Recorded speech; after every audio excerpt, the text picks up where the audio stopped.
Aimez-vous la valse? Ah, vous allez vous dire, pourquoi la valse en ce premier dimanche de l'Avent? Alors, surprise, vous verrez tout à l'heure. La valse qui a beaucoup de choses à voir avec le temps. Mais oui, le temps de la valse. Vous avez déjà commencé à comprendre? Je vous donne quelques éléments supplémentaires avec l'évangile du jour de ce 29 novembre. Jésus disait à ses disciples: « Prenez garde, restez éveillés, car vous ne savez pas quand ce sera le moment. » C'est comme un homme parti en voyage. En quittant sa maison, il a donné tout pouvoir à ses serviteurs, fixé à chacun son travail et demandé au portier de veiller. Veillez donc, car vous ne savez pas quand vient le maître de la maison. Le soir ou à minuit, ou au chant du coq ou le matin, s'il arrive à l'improviste, il ne faudrait pas qu'il vous trouve endormi. Ce que je vous dis là, je le dis à tous. Veillez. N'avez pas l'impression que les gens dans l'Évangile ils passent leur temps à voyager? Déjà ces dernières semaines, on avait encore un maître parti en voyage. J'ai l'impression que vraiment on circulait beaucoup à cette époque-là. Mais ce qui est tout à fait frappant dans cet Évangile, c'est que le maître, quand il part, eh bien, il ne semble pas trop manquer à ses serviteurs. Au contraire, il va leur donner tout le pouvoir. Il fait venir ses serviteurs et il leur donne tout pouvoir. Souvent, j'ai l'impression que l'Évangile colle assez bien avec l'actualité d'aujourd'hui, puisqu'il est question aussi, en cette époque de pandémie, d'un peu moins nous voir, d'être un peu moins les uns avec les autres. C'est un peu comme si les autres étaient absents, à la manière de ce maître qui est parti. Et ma réflexion, je l'ai donc construite en me disant, mais tiens, et si nous aussi, certaines absences nous donnaient un certain pouvoir? Je crois qu'en effet, il y a des moments où une certaine absence de certaines choses, voire de certaines gens, nous rendent le pouvoir. Dans notre vie, il y a beaucoup de choses qui sont questions de pouvoir, affaires de pouvoir. Et c'est vrai que certains commencent à avoir un peu peur d'une fête de Noël où ils seraient privés de présence. Il y aurait trop d'absents, d'accord? Mais ne serait-ce pas l'occasion de réfléchir à la manière dont d'habitude cette fête de Noël se vit avec beaucoup de choses qui ont pris le pouvoir sur la fête et sur nous-mêmes. Réfléchissez un petit peu à la manière dont on fêtait Noël, mettons en 1950, mettons en 1970, en 1990, je ne vais pas dire en 2020, mais en 2019. N'avez-vous pas l'impression déjà qu'il y a un monde de différence? Comme si, dans la fête elle-même, certains éléments avaient pris le pouvoir sur d'autres. Ces éléments, vous les connaissez. Ce sont bien sûr l'invitation à consommer, à faire la fête de telle ou telle manière, avec tel produit, avec tel mets particulièrement raffiné, dont on n'aurait peut-être jamais eu l'idée en 1950, voire même en 1970. Comme si c'était absolument indispensable. Alors bien sûr, certaines absences vont nous faire mal. Et j'ose faire le lien avec l'élément pouvoir aussi. Vous allez dire, oui, mais enfin, les gens que j'invite à la Noël ne sont pas des gens qui prennent le pouvoir sur moi.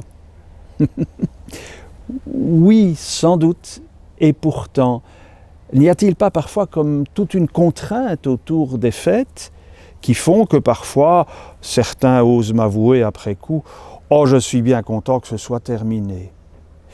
Et un tel, oh, on s'en serait bien passé. Et puis, il faut faire de telle manière ou de telle manière. Même les gens peuvent parfois avoir un certain pouvoir sur nous dans ce cadre des fêtes. Et puis, avez-vous remarqué à qui particulièrement le maître demande de veiller? C'est au portier. C'est lui qui doit être le plus éveillé. Alors qu'est-ce que c'est le portier? C'est justement celui qui décide de laisser entrer telle ou telle personne, de laisser entrer dans notre vie tel ou tel élément que la société veut à toute force y faire entrer, non? Alors voilà, le portier, c'est celui peut-être qui nous aide à nous libérer de beaucoup de choses. Même en ce temps de pandémie, nous nous sommes peut-être libérés de certaines choses.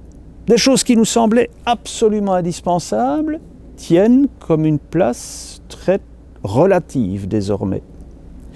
Mais à contrario, par quoi avons-nous remplacé telle présence, telle habitude, telle sortie que nous ne pouvons plus faire, tel loisir? Et là encore, la société est prompte à nous fournir pour l'un une série télévisée, pour l'autre une belle assuétude à Facebook ou à tel ou tel réseau social, et sans nous en rendre compte, les habitudes que nous avons changées ont redonné le pouvoir à quelque chose de tout autre. Avez-vous remarqué que même les sentiments peuvent prendre un fameux pouvoir sur nous-mêmes? Et la période des fêtes peut être une période un peu sensible à ce niveau-là. Il n'est pas rare que les personnes m'ont dit « Oh non, la période des fêtes, vraiment, je me sens si mal. » Enfin, alors tout le monde dit « Mais non, il faut être joyeux. » Le pouvoir de la société, de nouveau, est dans l'injonction. Tu vas être joyeux, naturellement. On va se souhaiter des belles fêtes. Ça va être formidable. Eh bien non, pas nécessairement. Parfois, même le sentiment a un pouvoir sur nous qu'il appartient peut-être au portier de garder à la porte pour que nous restions libres. Avez-vous remarqué qu'en cette période de pandémie, tout le monde se pose d'ailleurs la même question: et Noël, est-ce qu'on pourra le fêter? Comment est-ce qu'on pourra le fêter? Vous rendez-vous compte que là aussi c'est une prise de pouvoir? À la limite, les médias, que je respecte profondément, les médias ont presque tendance à nous dicter à l'avance nos sentiments. « Ah, vous verrez, ce ne sera pas comme avant. Comment allez-vous vous y prendre ?» Mon Dieu, sans le vouloir peut-être vraiment, ils sont en train de nous faire un lavage de cerveau qui, là encore, nous enlève la possibilité d'habiter ce moment à notre manière. Saint Jean Chrysostome disait « Personne ne peut me faire souffrir si moi-même je n'y consens ». C'est peut-être un peu fort, mais il y a une grande part de vérité. Là aussi, c'est une question de portier. Alors comment faire? Eh bien, c'est encore l'Évangile qui nous donne une solution. Et le deuxième mot après le mot pouvoir que je vous propose pour cet Évangile, c'est le mot veille. Nous sommes généralement dans un monde qui fonctionne à deux temps. Il y a le temps du travail et il y a le temps du repos. Et la veille, c'est ce qu'on vient mettre entre les deux. Et je le retrouve où, par exemple? Eh bien, dans la vie monastique. Saint Benoît était celui qui, entre le temps de l'activité et qui demandait aux moines de travailler, leur disait: il y a aussi le temps de la méditation, de la prière. Et vous ne passez pas directement du travail au sommeil. Votre vie, elle repose sur ces trois piliers. Sur l'activité, vous devez travailler, dit Benoît.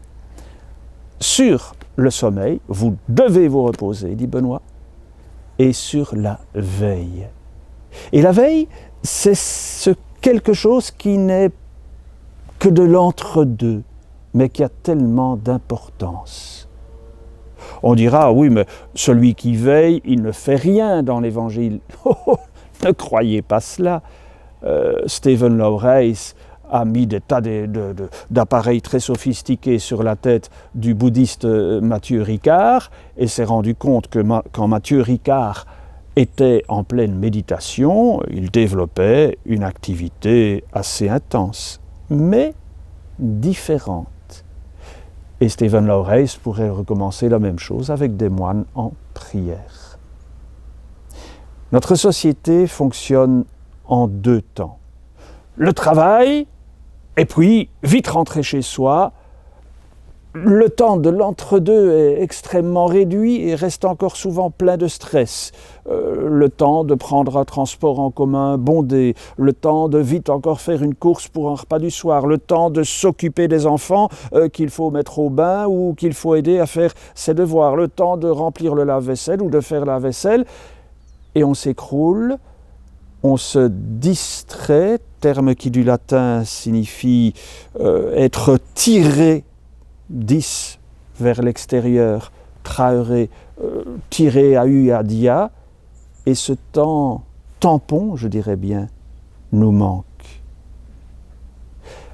Les moines sont un peu des gens de la terre, et les gens de la terre, jadis, avaient ce temps tampon entre le travail et le sommeil. On appelait ça, je suis toujours dans l'Évangile, la veillée. Il veillait, et que faisait-il ? Par exemple, il se racontait des histoires. C'était le moment où il n'y avait plus assez de clarté pour travailler, on allumait les quinquets, les bougies, les lampes à huile, et là on pouvait encore un peu tricoter ou filer, parler, allumer une pipe, et puis on se racontait les choses. Les 3 temps sont nécessaires. Si nous fonctionnons toujours comme une polka à 2 temps, nous avons une vie éreintante. 2 temps, ce n'est pas très bon. Voici la valse, je vous en avais parlé.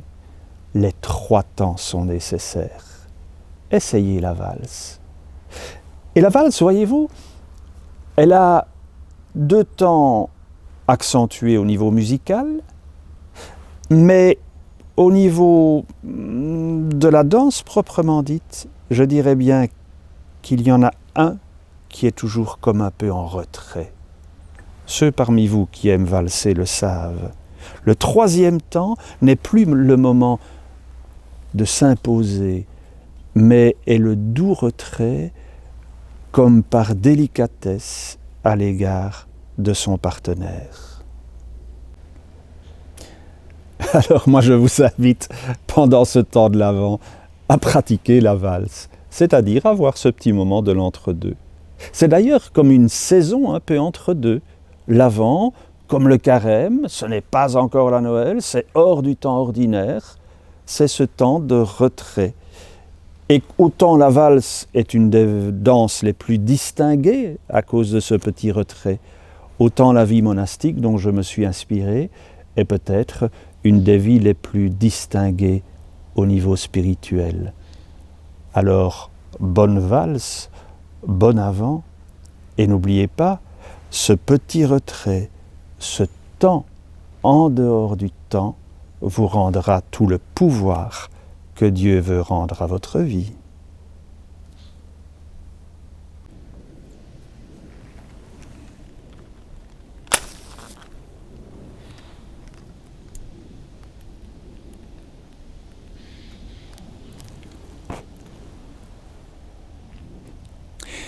Si la vie des moines a un certain équilibre, c'est peut-être aussi à cause de leur goût pour quelques petits rituels qui marquent la journée.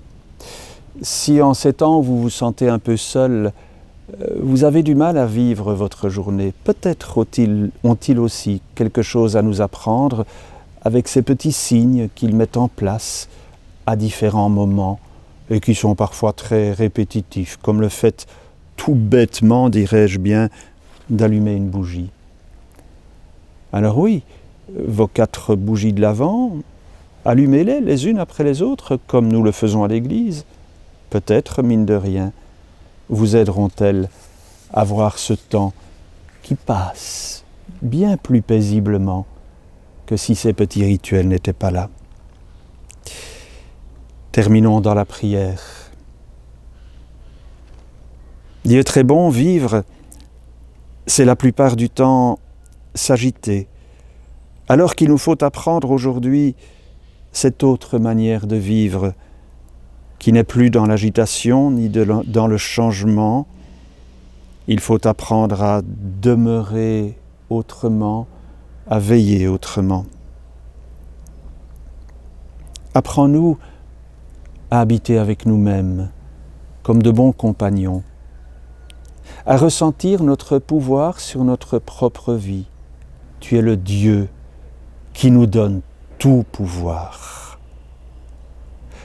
Apprends-nous à ne pas trop nous sentir obligés par telle ou telle attitude, et même à ne pas nous sentir obligés de croire ou de ressentir pendant ce temps si particulier. Nous avons droit à ce que nous sommes, tout simplement.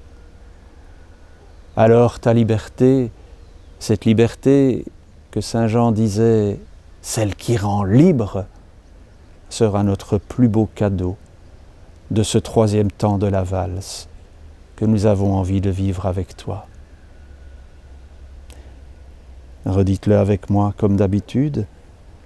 Notre Père, qui es aux cieux, que ton nom soit sanctifié, que ton règne vienne, que ta volonté soit faite sur la terre comme au ciel.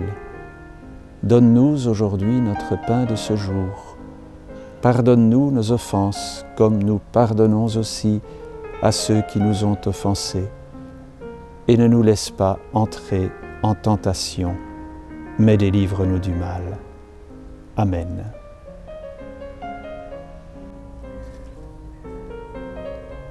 Et bien voilà comment se termine notre 4e rencontre de courants alternatifs. Oh, j'ai trouvé une petite citation qui, pour vous qui peut-être vivez ce temps avec les livres aussi, qui nous aident à traverser un moment où nous sommes un peu plus seuls. Voilà une petite citation que j'aime beaucoup.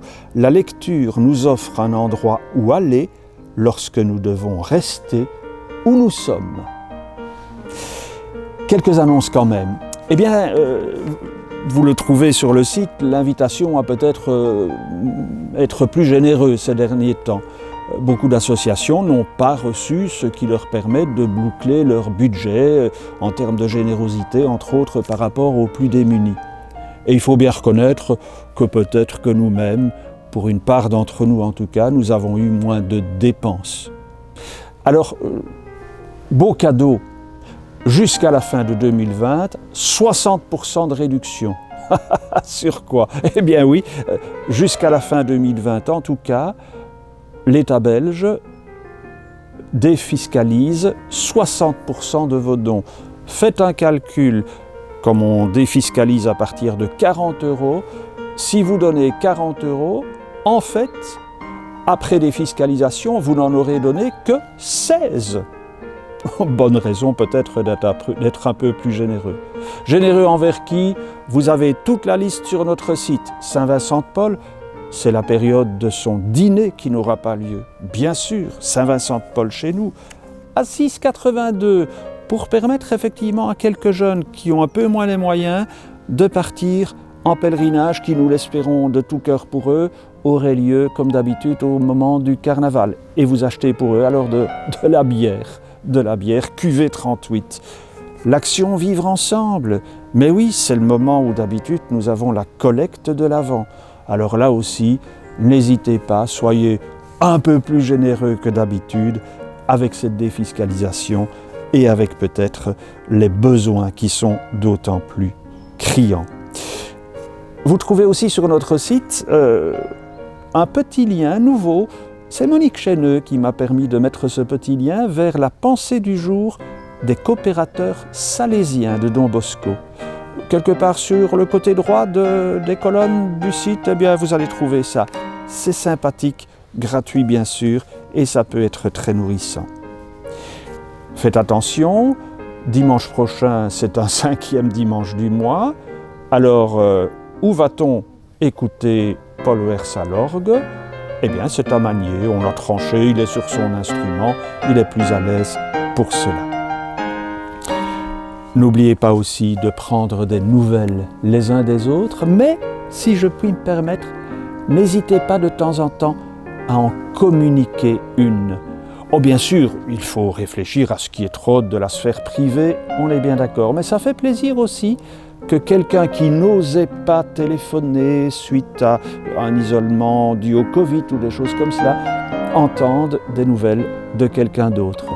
On m'en a fait part, je vous en fais part également. À bientôt, sans doute à la semaine prochaine. Prenez bien soin de vivre.